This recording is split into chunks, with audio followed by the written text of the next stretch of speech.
I don't think it's an exaggeration to say that the Alzheimer's Project saved my life. You know, there's a lot of research around the fact that caregivers often get very ill or die before the person they're caring for. And there's no question in my mind I would have either gotten very ill or worse. The stress associated with caring with someone with Alzheimer's is unbelievable. It's the hardest thing I've ever done. I think a lot of people think that Alzheimer's is just about people repeating questions over and over, and that's the least of it. It's the panic attacks that they go through, and the anxiety, and when they don't remember who you are anymore or where they are, and don't know why they are in this place, even though it's the home you've lived in for 30 years.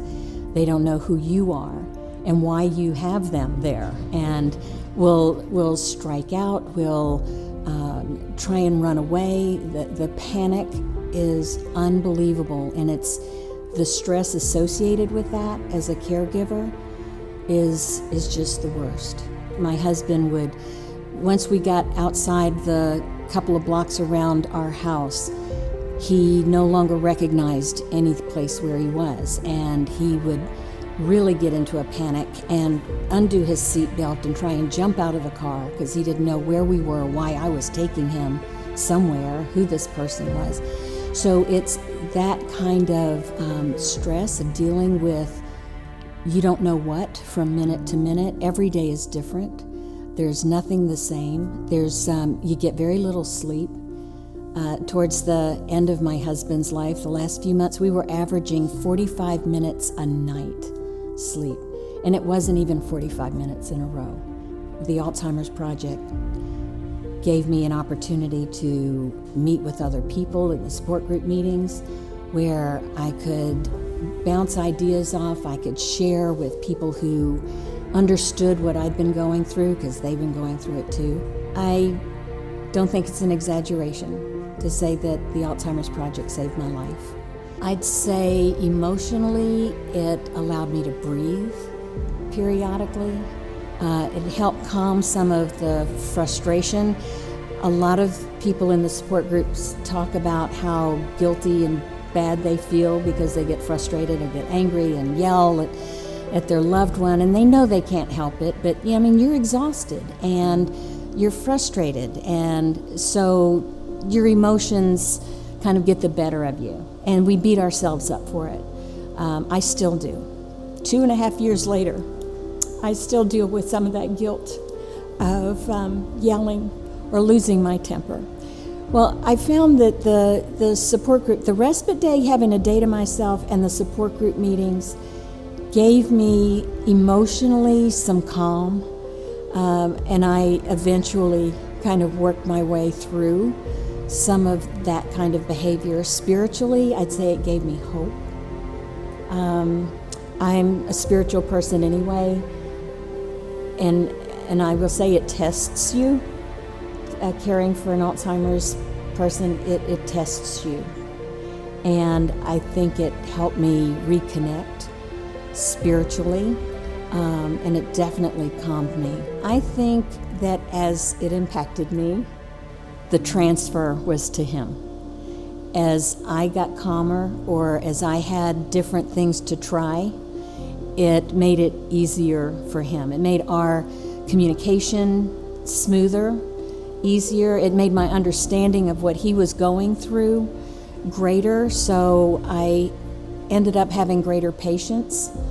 And I think that the ripple effect of what the Alzheimer's Project did for me really helped him. I love my relationship with the Alzheimer's Project right now. In addition to continuing to attend support group meetings, there are a number of people in our group, as I mentioned before, whose loved one has passed away, and they continue to come because they can share their wisdom and their experiences. And so when my husband passed, I thought, I need to do the same thing.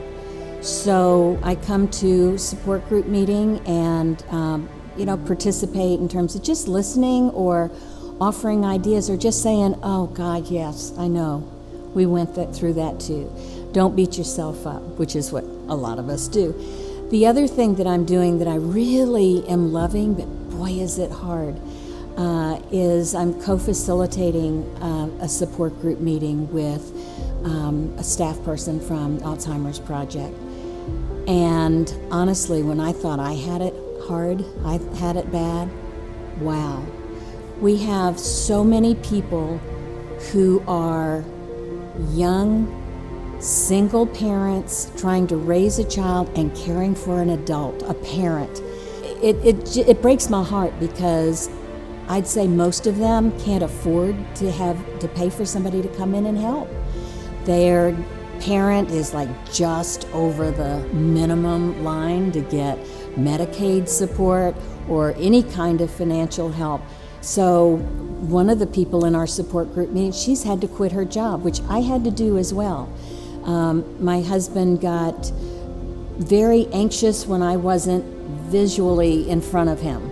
And so for his last year of his life, I had to quit because it upset him too badly for me to go out of his sight. And we have people in that support group meeting who are going through the same thing. It's a woman who quit her job because she and her 13-year-old are caring for her dad, who is in advanced stages, and it's too hard. So the services they get from the Alzheimer's Project, that's it. That's all that there is for them, and it is saving their lives.